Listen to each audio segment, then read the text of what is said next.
Time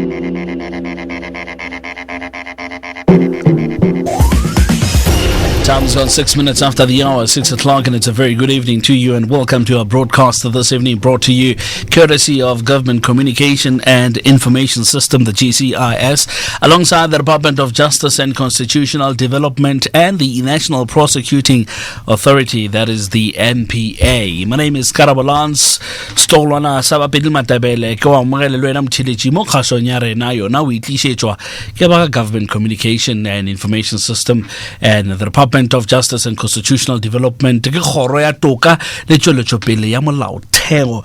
we go, and we're looking forward to be spending the next hour with you. And today we're going to do it slightly different, but in a way that's is going to improve actually our communication to you. The flying a plane sometimes is not good when you're doing it alone, especially the big ones with big responsibilities. You will need to have somebody who's partnering with you on the other side. And I brought in the captain of the ship for this morning, or this evening rather, and his name is Stonito, Mr. Mosoto Stone. My colleague is going to be joining me as we present the show together. Thank you, Karabo. Dumelang bagaetso ko le ka tsang le le teng mo le ka tsang le utlweletse le le teng o ka tsa le mo koloing o ka tsa le mo strateng kae kapa kae ka re di cell phone tsa matsatsi you can listen to radio. Right, absolutely. Yep. And we'd like to encourage you to do exactly that. If you do have a cell phone and you can tune into our broadcast, we'd like to encourage you to do that. All right, let me just give you a number that you're going to be using through the entire show, and that's the number that you're going to be communicating with us on. It's a toll-free number. If you're going to be using a Telkom line, it's 0800 142 446, 0800 142 446, toll-free from an end line. Yes, tonight we are tackling child justice, Kappa Children's Justice, and we will be looking at unpacking the Child Justice Act. We will also be highlighting the age group covered by the Child Justice Act, as well as explain the benefits of the Child Justice Act, Kappa Yona Children's Act, as well as educate on the Children's Court. So it's going to be quite a chock-a-block packed program, and as Karabo has already mentioned, you can call us on 0800 142 446. It's a toll-free number when you're calling from your landline, but if you are using your cell phone, we have producers. It's not me and Karabo who will be answering those calls, but it will be our producers, which is Linda Koloma-Zibuko, as well as Regis Sanyani, who will be taking us through those paces. And also you are welcome to engage our guest tonight, as well as ask as many questions as you want around Child Justice Act. Talking about our guest tonight, you're probably wondering who we have in the studio. Well, she's no stranger to us. In fact, she's been here a couple of weeks ago, and she's promised to come back, and she is back, and I'm quite excited to see her coming back. I'm talking about Miss Pratima Osman. She's the Senior Legal Administration Officer at the DOJ and CD. Pratima, good evening to you. Good evening, Karabo and Musoto. It's nice to be here. Thank you very much. Welcome. So there we go, and if you want to hook us up on social media, more than welcome to do that. On Facebook, the Department of Justice and Constitutional Development. On Twitter, it's very easy, DOJCD_ZA, DOJCD_ZA. Okay, enough with the yada yada. You know, I'm looking at the time, we've been talking for 4 minutes and we haven't said anything constructive with regards to what we're going to be talking about. As Musoto's mentioned, we're going to be talking about the Child Justice Act, or the Children's Act. And just prior to the show, Pratima has just said to me now, we used to have another act called the Child Act. Am I correct, Pratima? We used to have another act called the Child Care Act. Child Care Act, right. The Child Care Act used to be in place in order to care for children. And we must be very, very careful not to confuse the Children's Act and the Child Justice Act. We have to be able to differentiate between two, and we can do that this evening. All right, one of the best ways to start doing that is maybe to give an explanation to the two. Let's start with the one that we're dealing with this evening, which is the Children's Act. When we're talking about the Children's Act, what is it exactly that we're talking about? All right. So the Children's Act is a very large, comprehensive act that's been brought into place on the 1st of April 2010 in order to deal with children who are in need of care and protection. So what it does is it puts in place a comprehensive piece of legislation that deals with all the aspects that that have anything to do with the care of children. And so it will deal with things such as adoptions, it would take care of placements, it would take care of foster care. It's all under that piece of legislation. And as you'll see, when we compare that to the Child Justice Act, you'll see there's a very big difference. So I think the easiest way to remember it is when you say child justice, it concerns something different to child care and protection. What we must remember, though, that in terms of both of these, the Constitution has a special provision in Section 28 which deals with the care of children, and their rights are optimal. So what we need to do is, when we hear child justice, that deals with children who are in conflict with the law. In other words, who have committed an offense, who have committed crime. Unfortunately, children do commit crime, and it's not just here in South Africa, it's everywhere in the world. And prior to having the Child Justice Act, we didn't have a special act for children who are committing offences. We used to deal with them in terms of the Criminal Procedure Act. And there were no special provisions made for the rights of children. So let's talk about those three. So first of all, we have the Children's Act, which is about the care and protection of children. So everything around when they go to school, how they are dealt with in terms of when they are needing to be placed somewhere, or if they don't have parents, how does the Department of Social Development deal with those children? That's for children. So I think the quickest way to remember that is that it's the Children's Act.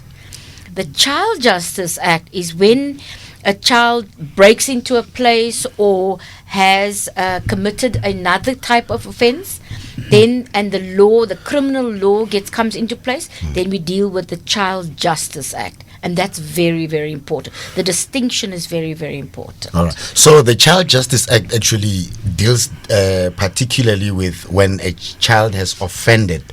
Yes, that's All right. right. They've committed an offense. We are very careful not to call them criminals, because that's not what we want to do. We want to build our children rather than labeling them. So we say they've committed an offense. And so the Child Justice Act is used to deal with those children there. All right. Now let us go back a little bit, where some time back there was a child protection unit within the SAPS. Yes. How did that get to integrate with what you are doing currently? That's a very good question. The Child Justice Act is what we call a very, very intersectoral act. In other words, along the process of when a child gets into trouble with the law, the first people that they normally meet are the police. Then the next step would be for the police to ask for a probation officer to come on board in order to assess the child. So you can already see we have two departments there who are working, which is SAPS and the Department of Social Development. That's right. And what the Act has said is that everybody who is involved in the child justice process must develop guidelines in line with the Child Justice Act, so that they can deal with children who are in conflict with the law. Okay? So SAPS has developed national instructions in terms of which, when a child is in conflict with the law or when a child has committed an offense, they have specific ways that they will deal with children. And it's not just in a specific unit. Right. Every single police officer is trained in regard to those national instructions as to how they will deal with children who are in conflict with the law. So it's expected actually nationally. That's a standard That's nationally. correct. In fact, it's expected of each and every single police official. Right. 15 after 6 o'clock. If you've just joined us, welcome to it. This is our live broadcast coming from our studios in Hatfield in Pretoria. And we're chatting to Ms. Pritima Osman, coming from the Department of Justice and Constitutional Development. And this evening, we're continuing actually a subject that we started about a couple of weeks ago in talking about the Child Justice Act. And we're pretty excited to be dealing with this. If you want to be in touch with us, you can use our toll-free number. If you're using a Telkom line, it's going to be toll-free. It's 0800 142 446, 0800 142 446. Otherwise, on social media, Facebook, the Department of Justice and Constitutional Development, on Twitter, DOJCD_ZA. And I see my social media producers actually put in something else there, Instagram, and I'm just using a scrap of a phone. I would have maybe clicked a photo quickly and put it on Instagram and get the Instagram people rolling as well. But if you want to be in touch with us on Instagram, you're more than welcome to do that. It's at DOJCD. Now mlaleli ungathintana nathi ku le nomboro yona, it's 0800 142 446. Ungakhuluma ngolimi elinye nelinye funa ukukhuluma nathi ngalo. Basically, you're more than welcome to speak in any language of your choice. If we don't understand, obviously we'll ask you to, if you may, please translate for us in English. But hey, initial call us in any language of your choice. Most definitely. Are you having a problem child at home? Are you experiencing various what do we call these behaviors? Disruptive behaviors. Ole motsadi re bua le rona, ole ngwana bua le rona, or and talk to Miss Pritima Osman, who is actually responsible for she's a senior legal administration officer at the DOJ and CD, which is Department of Justice and Constitutional Development. Miss Pritima, let's talk about the age group, because sometimes we seem to confuse these things quite a lot. What age range are we looking at? What does the act how old should the children be? That's right. To be under that?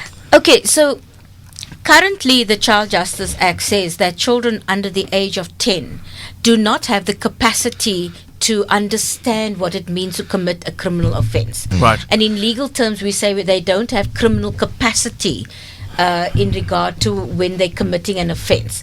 So those children under the age of 10 cannot be arrested for a crime. What would happen is, when a child does commit an offense and the child is under the age of 10, that child will then be referred to a social worker in order to have the child brought before a children's court to deal with that issue. Mm-hmm. Okay? So, but above the age of 10 to the age of 14, we say that the child is presumed to lack that capacity. They say they may have criminal capacity, but they may also not have.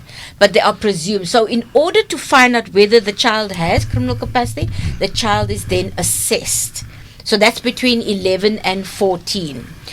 Above 14, a child is deemed to have criminal capacity, and then the child can be arrested for whatever offense they commit. Mm-hmm. 0800 142 446. That's 0800 142 446. Let's take our first call on the line, and they're coming all the way from Centurion. It's a very good evening to you, Anna. Yes. Good evening to you, Anna. What is your question? My question is, when a husband and a wife divorce, the court must look at it in a way that the child needs to be with his mother. Mm-hmm. Which party is wrong doesn't get the child. But when I got divorced, my husband took my child away from me because I had full custody. There was nothing wrong with me. Everybody was happy to say, yes, you must have the child. And the child was very happy to stay with me. Yes. He go and bribe. He said, I don't want black people to assist. I want white people to assist to get the child. They gave him the child. And today the child turned into a drug addict because of the hate, of the upset, because the father was always saying, your mother's a kafir, your mother's not good, your mother's this. But you don't do that to the child. If the two parties get divorced, they never have to betray each other. They have to make the child to understand, we both love you, got nothing to do with the divorce with you. You have to stay wherever you feel like. But today, what my anger is, my upset all the time, that my child is not the child that I wanted to be him to be. Because of his father was too in love with his girlfriend, he let the child do whatever he wants. Today the child is big. After he's been on drugs, now he's chasing. Now I must pick up the child.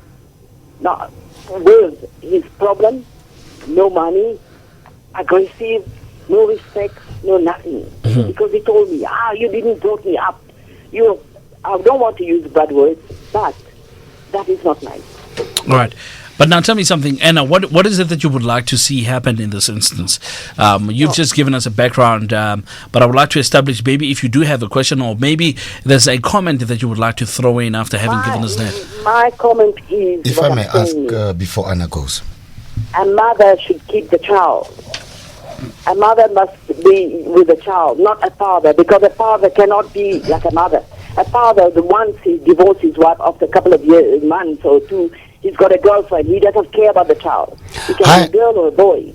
Anna. A mother live with the child, because I'm not from this country. My consideration is, I know how I was brought up without a parent, but I am. I use discipline and I know exactly what I'm doing. Yeah. But here in this country, they once the divorce, just to spite on the wife, they take the child and make the child who's the one who suffer for the problem. Can I ask, Anna, how old is the child now, and how old was he when He's 23. He's 23 at the moment. But when you were divorcing, how old was he? Pardon? When the divorce process was going on, how old was he? He was 6. He was 6. Okay. Let's see how we can talk about it with Pritima, all right? Hi, Anna.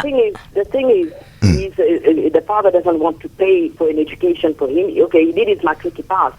He wants to study further. Now the father's got a new girlfriend because he's getting divorced again with a second wife.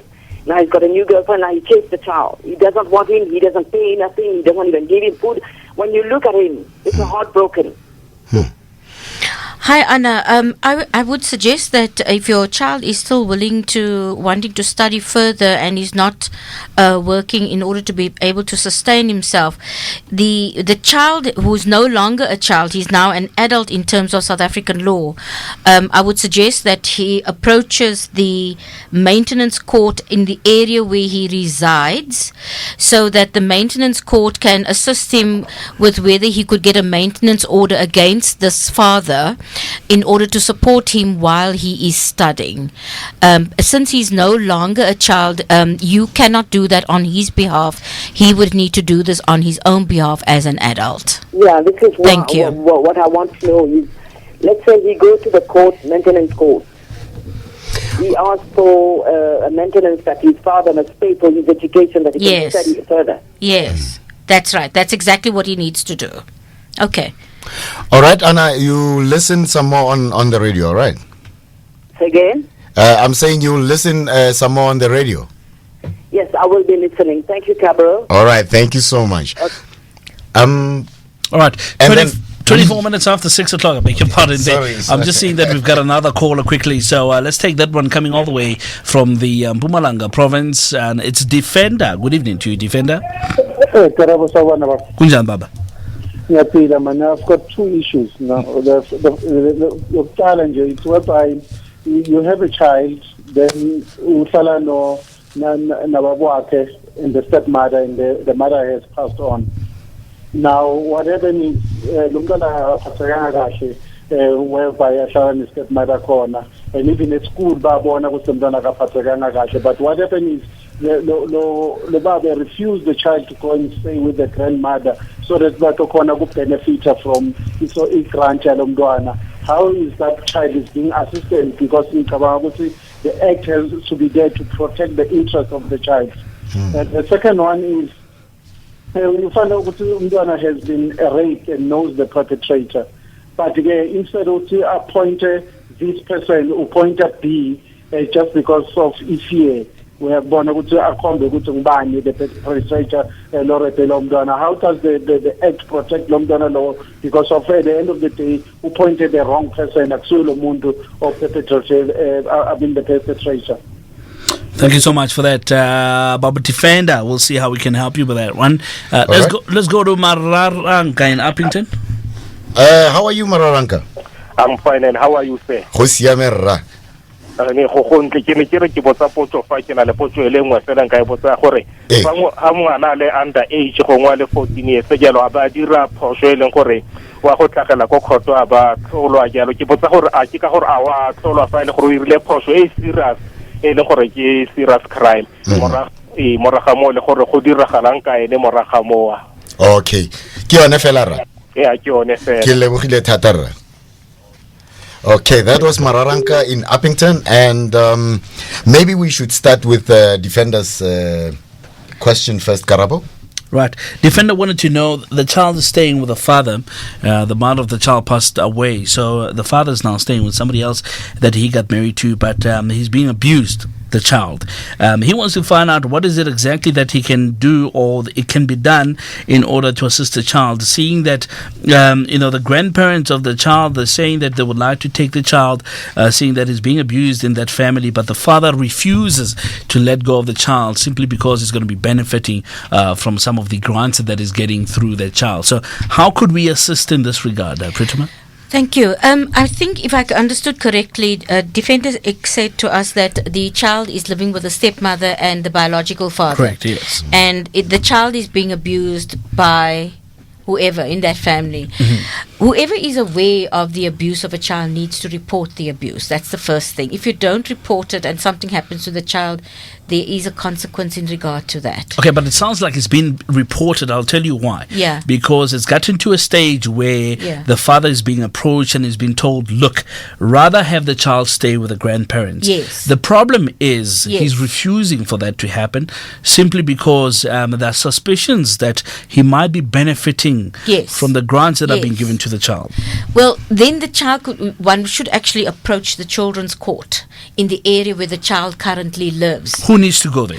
Well, if somebody who has an interest in the child's well-being, or a social worker can be approached and be informed about this, and the social worker can also approach the children's court, okay, in order to report this incident and to possibly have this child removed and placed maybe with the grandmother. I'm not quite clear in Defender's case who's doing the abusing and whether it's the same biological father who is refusing to let the child go. Well, I mean, it does not necessarily matter. I'll tell you why, because it's still under the same roof. Correct. Well, I think that the person who might be interested in this child's well-being in that family, in that household, needs to contact a social worker urgently and advise the social worker of the abuse, and so that she can approach, or he can approach the nearest children's court to apply to have this child removed and placed in foster care, possibly with the grandmother,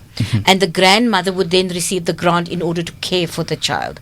But to continue to have that child in that abusive situation because of a grant, or it's unheard of, and there can be charges against that. All right, let's move on. And Mararanka from Uppington, he asked that he is a 14-year-old. Yes.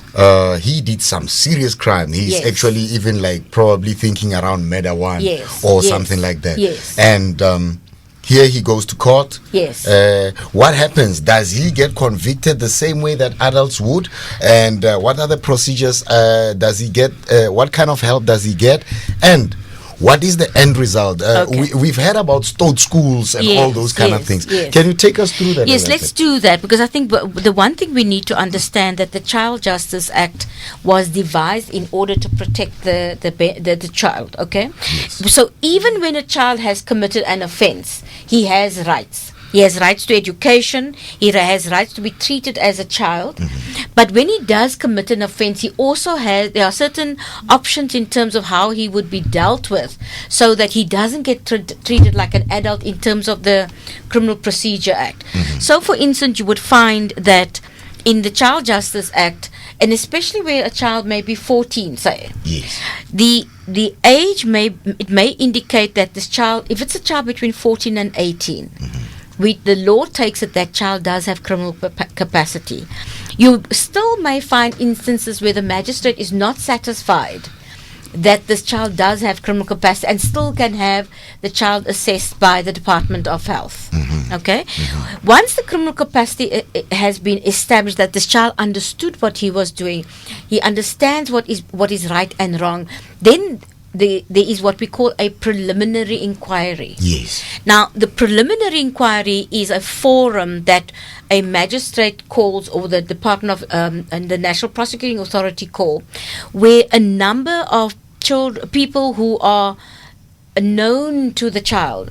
So it would be the doctor or the teacher, or the Act has a list of people that can actually be called to such a meeting in order to help the courts decide with what it is that the child is actually doing.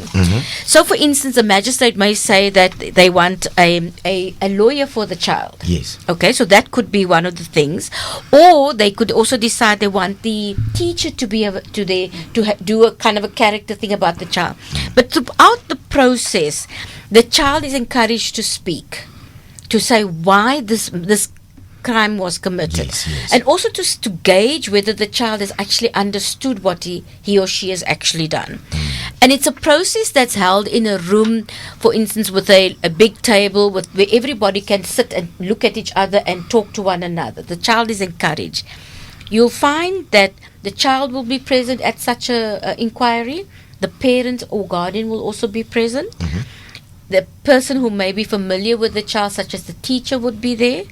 The police would be there, the social worker would be there, a lawyer if required, and of course there's a magistrate who guides the process. That's right. We encourage magistrates, or in terms of the Act, that the child be dealt with in such a way that there isn't.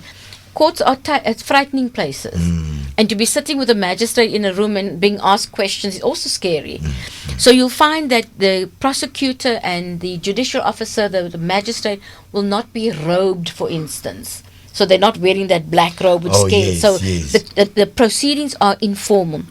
At those proceedings, it will be decided whether that 14-year-old actually needs to go for an assessment or not, to see whether he or she understood what they were doing. But where do you draw the line? You see, the end product will be once they have committed crime and it has been clearly put out there that he has committed crime. Yes. And then there is this rehabilitation centers, which Yes. most of our people know them as stout schools.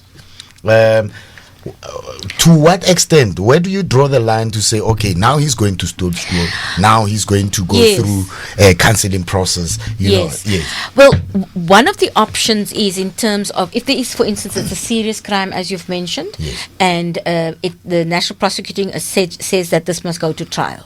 And then there's a trial, as a normal trial will happen. However, when it comes to sentencing, we don't put children in prison unless there's an extremely serious case. Then children can be imprisoned. However, when you are convicted in regard to a serious crime, you can also be placed in a CYCC, which is a Child and Youth Care Center, and those centers are run by the Department of Social Development. We no longer talk of stout schools, because stout schools were what we called reform schools, and they were under the jurisdiction of the Department of Basic Education.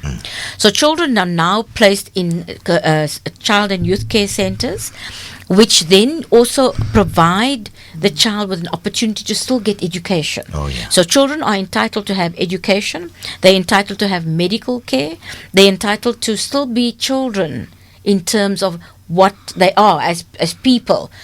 But their criminal behavior is also then dealt with in terms of programs. Where there isn't such a serious crime, the Act especially places a lot of emphasis on having restorative justice options to try and get the child to deal with the victim. The victim's rights in this particular case are very, very important. So they would have a restorative justice process where the victim and the offender and the parents may sit together and say, what you did was wrong. How are you going to make good in terms of that? And that's what we as South Africans are very familiar with. But we also have community correction. So, for instance, a child breaks a window or breaks into a car. They can decide that this child has to do some service in communities in terms of the child. So there are many options to try and see that the child heals from this and is given another opportunity to become a good citizen. All right. 25 just before 7 o'clock, 0800 142 446. That's 0800 142 446. Facebook, the Department of Justice and Constitutional Development. Twitter, DOJCD_ZA. Instagram at DOJCD. Let's go. Right. Let's take callers. From Haseleka in Limpopo, we have Briza. Morena Briza, Lekai. re di le ka a ra tsoga ntate ke kopa o re tswallele radio ya gago pele o bua ntate.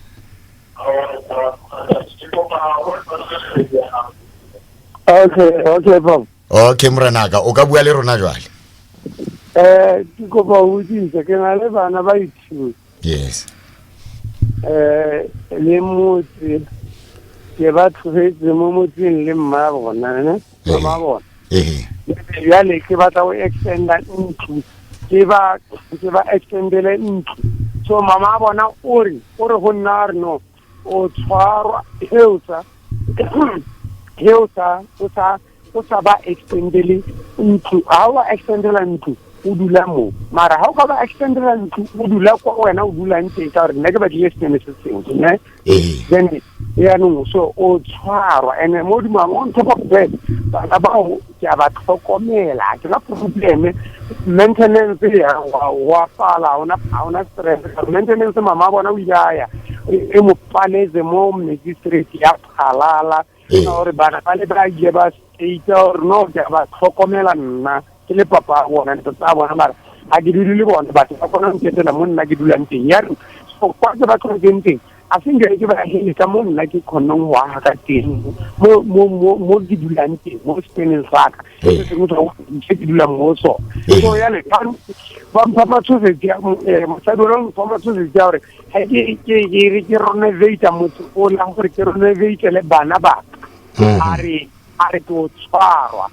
then ya what the state said about that re ke tlhaloganye sentle morena Breeze le kgaogane se mmuso a se na divorce right re khawane Setswana le kgaogane Setswana fela ke gore o mongwe bila a disata go nna go nyala re nyala Setswana setho re be ka mkgo ya lo re ke setho a ke re malo mara nna re Setswana ka re nna re Batswana okay jaanong in terms of the property e ba nnang go yone ke property ya gamang ya gago ke property ya ke tshwetse everything ile le stand sa teng ke tshwetse everything kwa le stand sa teng le rent e patela ke nna ke tla patela every year ke patela le mo tribal authority mo metseng ya Sesotho ya mara mo re mo tla sa katelelo e kgotsa e ora re ile le ka party di ka ne le kaone okay o tla rutlelela mo radiong re Miss Pritima Osman will give you an answer to that one. Yeah, please I am going to go with Chalosa because we thamala sentle ke tle go e tlhamalatsa malo ke tle go e tlhamalatsa le tota ke lebogile le tota ja lebo hamre thank you 20 minutes before 7 o'clock, 0800 142 446. We go into Senegal, Mohlwatupa in Senegal. Ndade Mohlwatupa. Ndade ka go le ntate Setswana ka mo le kae? Ratso wa re ka utlwa wena ntate. Ndate. Ka o bota mo nanje ke mametse mme mo no buletse hore ha ba batlo hore bana bana ki ba ba ditse ka maditse ana mona go ke mina. Jale ne ke batla ho tseba hore ho baneng ha menwana ena ya bona ya matso e leng di-fingerprint dinko di iswa hole kwana Pretoria jwalo ka menwana ya batho ba baholo ba ntseng ditsetso ba tlhatileng ba bolaileng jwalo ya morena ke botsa sena motlontseng ya ka tabena tseba haholo motlontseng haholo ho ngwana ha ntsa ya hore ha sa ho temana sa kinya bokopo ya bo mosebetsi jwalo ba ke bona le mane mo e botsang ho rona le criminal record jwale ngwana wa qake ya hore a re o na le yona kapo hana yona ka nngena menwana ya hae ntse wa tsibisahala go tsila etsa ntse ke putso ya ka eno ke tsamamela se le moyeng ta ke o leboile ntate Mohlwatupa tate kwa thank you very much 20 minutes to 7 o'clock, you're still listening to Let's Talk Justice, which is brought to you by the Department of Justice and Constitutional Development. Today, we are having it both ways with Karabo Le Mosotho Stone.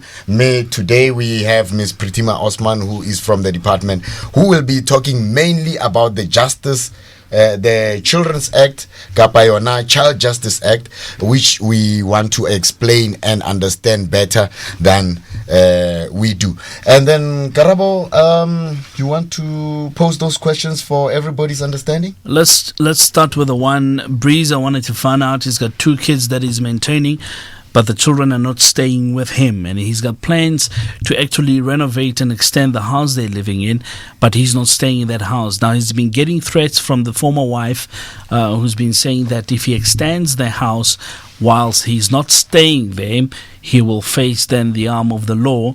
But if he extends the house while he's staying there, then everything should be fine. Now, that picture, as you hear it, Pratima, where does it put us? Because now this tells me it's got to deal with issues of access to the children. It's got to deal with issues of interdicts and all of that stuff. It's just unfortunate we let that caller go before asking if there were any court interdicts that were placed, for him. But given the background that you've heard now, how could you respond to that? Well, just from what I've heard, the gentleman is maintaining his 2 children, and the children, I'm assuming, are living with the ex-wife. Correct.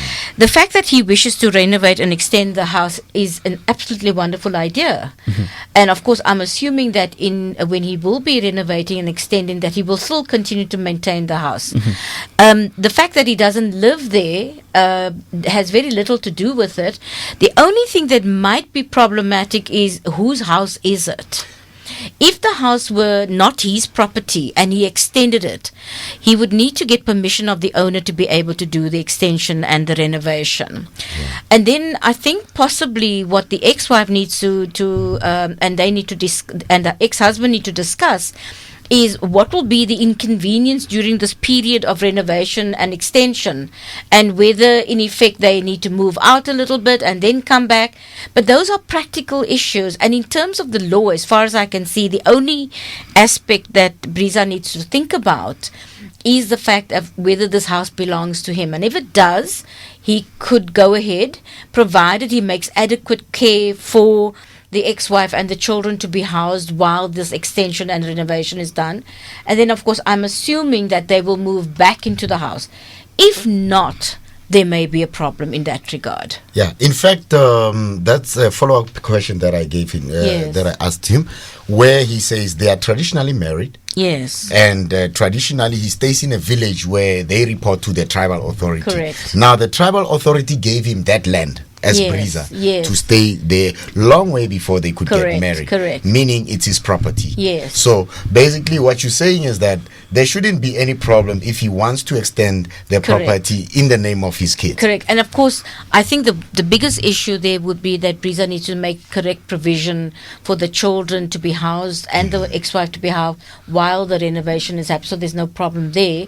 But of course, also the issue around the maintenance of the children must continue. Most definitely. All right, 16 just before 7 o'clock. And then Mutwatupa's question. Mutwatupa is actually saying,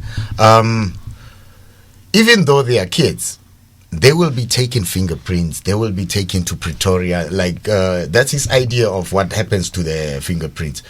Probably they get taken to Pretoria. They get treated just like any other criminal. Is that correct? No, that's not correct. In fact, the national instructions for children which are with the police, the children are dealt with in a manner that actually takes cognizance of their age. Yes. So you'll find, for instance, that when children are brought to the police station, the probation officer, who is a special social worker who deals with children who are in conflict with the law, they're specially trained in order to deal with children. They will be called and assessed.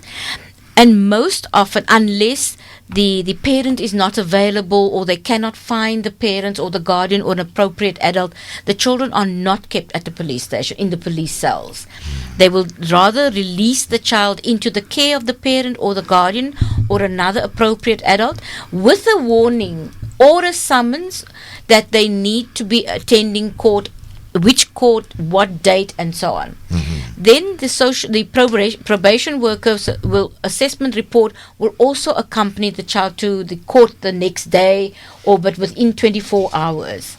That report is then handed to the National Prosecuting Authority, and then the process begins to work as to the preliminary inquiry and also as to whether the the offense is a serious one. Remember, there are three, I don't think we've mentioned it, but there are three categories of offenses. So you have Schedule 1, which are the least serious offenses, and those have to do with property which is under 2,500 rand. And an assault, a common assault, which is under it has a monetary value, for instance, under 1,500. Then the more serious ones, which are in Schedule 2. So you'll still find some assault matters will be on Schedule 2, but it's viewed in a more serious light. And then we have Schedule 3, which is the most serious, and those include things like robbery, rape, murder. And what the process all along is very cognizant that children are still children, and they're not dealt with in terms of the Criminal Procedure Act. What the one aim of the Act also is to rehabilitate these children. And at the end of the period that they have been they've been rehabilitated or sentenced or have completed their diversion programs, they don't have a criminal record. So that enables the child to have a clean slate and to start his life as an adult with no criminal record. Do you understand? So I think that we need to understand that the Child Justice Act tries to balance the rights that the child have with the responsibilities that the child has to the society in its fullness. We want the children to develop into good adults who have a social way and who are productive people. So if you give a child a criminal record, which they have to, at the age of 16 they committed an offense, and he has this criminal record for the rest of his life, it's not going to help him. So the Act has been devised in such a way that children have the opportunity of recognizing their wrongdoing and be placed on programs in terms of diversion, for instance, and then to not have a criminal record if they complete their diversions and so on. That's right. All right, we got callers, Karabo. Just 12 minutes just before 7 o'clock, really. We're going to try to end off our show 7 o'clock on the dot, because we do have a follow-up show that's going to be broadcast from Cape Town for the South African Police Services. But for now, let's take callers coming from Mafikeng. It's Lydia. Lydia, good evening to you, Legai. Lydia? All right, let's move on. We go into Ivory Park in GP. Lesego in Ivory Park. Hello, Legai. Lesego? Ke batla go tsa mo ke na le ngwana ko hae na le 9 years old. So sale a tshetse ke koloi ana le 2 years old. So ra bere claim ko RAF ka 2009. So ba re founela ko RAF sene ba re tle ko di office tsa bona ha re fihla ba re go rena ngwana ba ka se kgone go monaela madi la tšhelete ba ka se kgone ba purchase claim ya hae because it's a minor injury. Oh. So since then, so the problem is on no re bona ngwana ka re ona le bothata because ha mameli ka motho a utlo like ona le this energy that he can't understand. Okay. So like it's abusing my mom emotionally because like mameli ramu betha ka usani aphinda into the very same thing.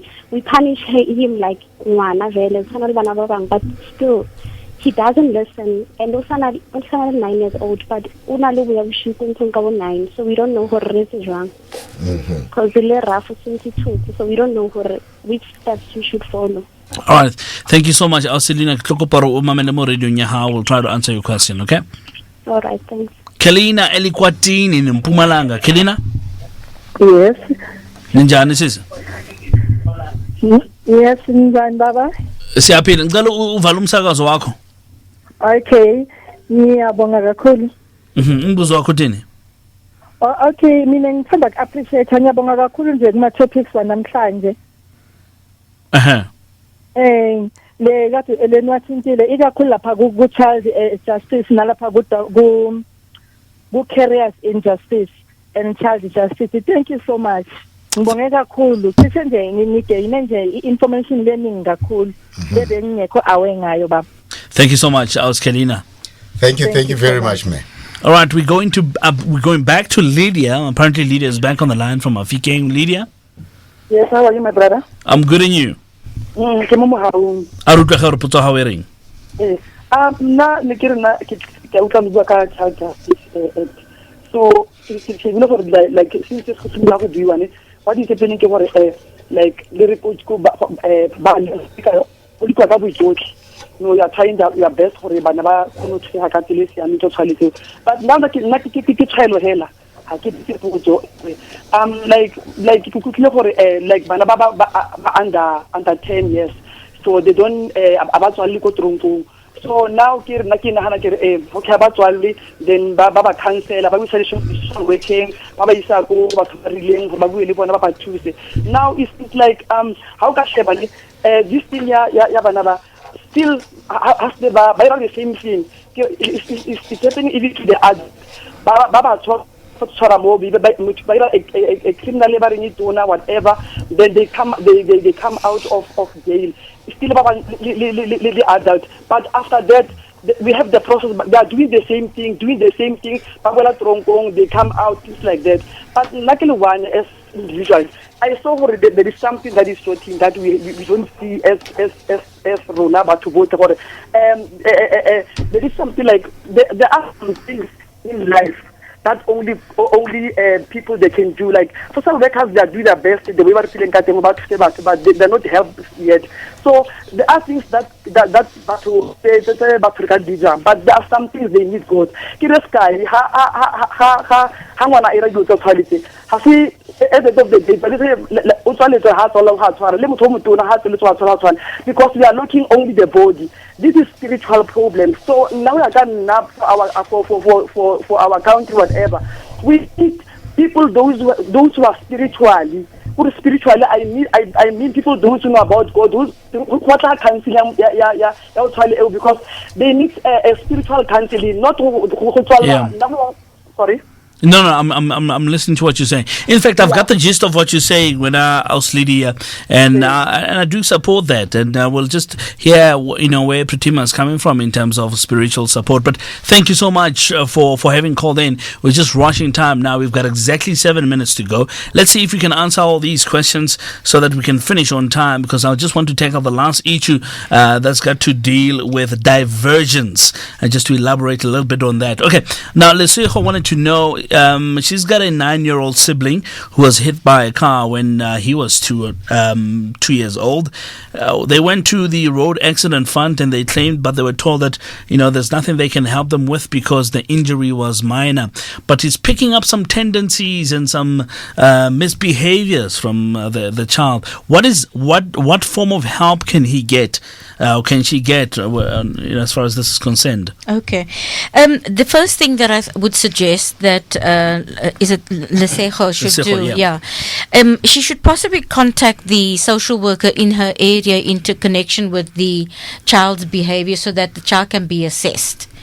It may well be that the child will need some more support in terms of how whatever the behavior is can be channeled, and then if he requires medical attention or any other form of service in terms of what the state can offer, they will be able to pick it up in the assessment of the child. I think that would be the first point to start at, because there are the social workers do have the ability to assess children and to determine whether in effect the child needs medical services or other forms of psychiatric services that may well need to be accessed. In fact, also Pritima, just to add on that question, Lesego is actually mainly so also wanted to know that they did put a claim with a road accident fund after that accident has happened, and by far they have not got any positive results, because RAF is telling them that they cannot give funds or they cannot remunerate that child according to the RAF policies that says that he is too young to actually be getting any monies from RAF. Well, I think in that case what they need to do, and it may well be that the child may have been too young to assess. However, it appears now that the child does need some assistance. So I think the assessment and then possibly a doctor's report in regard to what the child is not able to do or is able to do, or what form of behavior he's presenting, should now be directed at the same to Road Accident Fund with the same query number that that they had initially, because obviously this is something now that's 7 years later, and there are definitely effects. So I think that's what they should do as a follow-up, to say, you said at 2 years old there was no way they could assess what the damage would be. Now it's 7 years later and the damage is beginning to show. That's right. And to follow up the claim. Thank you. All right, and Lydia came in there, and she's quite worried about repeating offences by children. Yes. And but also she's mentioned that the whole problem is got nothing to do with the behaviour as such. One thing that she's mentioned that's very important is the whole spiritual support. Yes. When it comes to diversions, as you've explained earlier, does that gets added into the whole framework? Mm-hmm. I think spiritual support is important for communities wherever children are in need of care. And I think diversion is one of those places where we don't have a diversion program necessarily that only involves spiritual care, but it can definitely form a component of a child's life where there is a community that supports this child in whatever form of spiritual support they actually require. We must remember that the diversion is a method of channeling children away from the criminal justice system. And it may have certain conditions that the courts impose, or it may not. The other aim of diversion is to give the child offender a second chance of preventing the child of having a criminal record. And if that child, for instance, in terms of the diversion, is able to get spiritual support, it's a good thing for that child. So we can't dictate in terms of whether the child should get spiritual support, but it's definitely something that can be brought on board for whoever wants the child to get supported in that way. All right, let's take the last couple of minutes. It's going to be about 2 minutes just to explain the diversion. Maybe just somebody who missed out on that, which is quite an integral part of the whole system, the whole justice system, because this separates, it explains a little bit more in terms of what the Child Justice Act has got to do and what you would know as your Criminal Procedures Act. Yes. And while you are at it, Pritima, please tell us also about the 2 levels of diversion that the Child Justice Act provides for as well, while you all explaining right. it. Yeah. Okay, so we need to understand that the Criminal Procedure Act would want to put people in jail when they have offences. What the Child Justice Act does, it says that the Act must take into account the proportionality of what the child's behaviour has been, so that whatever sentence is imposed is in proportion with that.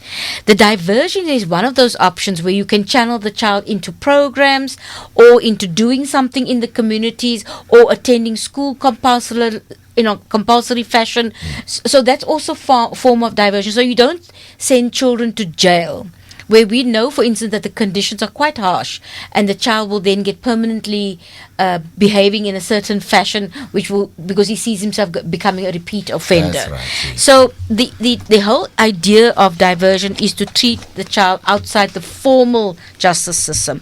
It also promotes the reintegration of the child with the community where he has offended, and meet the child's needs as an individual. So if this child requires more support, as we've just indicated in terms of spiritual support, then in terms of the diversion, that can also be made possible.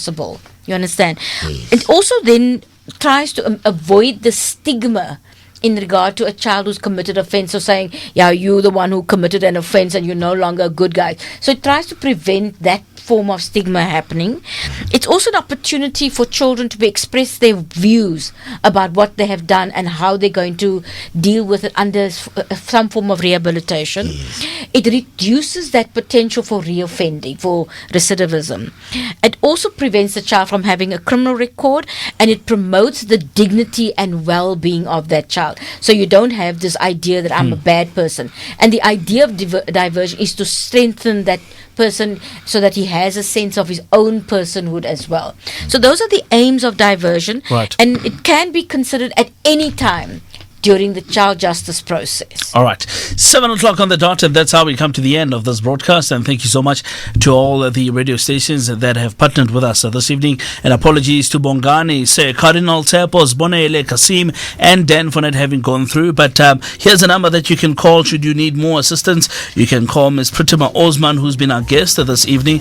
012-357-8205. That's 012-357-8205. Otherwise, you can email her at posman at justice.gov.za. Let's Talk Justice is back again next week on Thursday from 6:05 to 7:05 with all the community radio stations partnering with the Department of Justice and Constitutional Development. From me, Musutu Stone, it's a good night. From myself, Karabalans, Strolana Sabapedil Batabele. Let's meet again next week, Thursday, and ciao for now.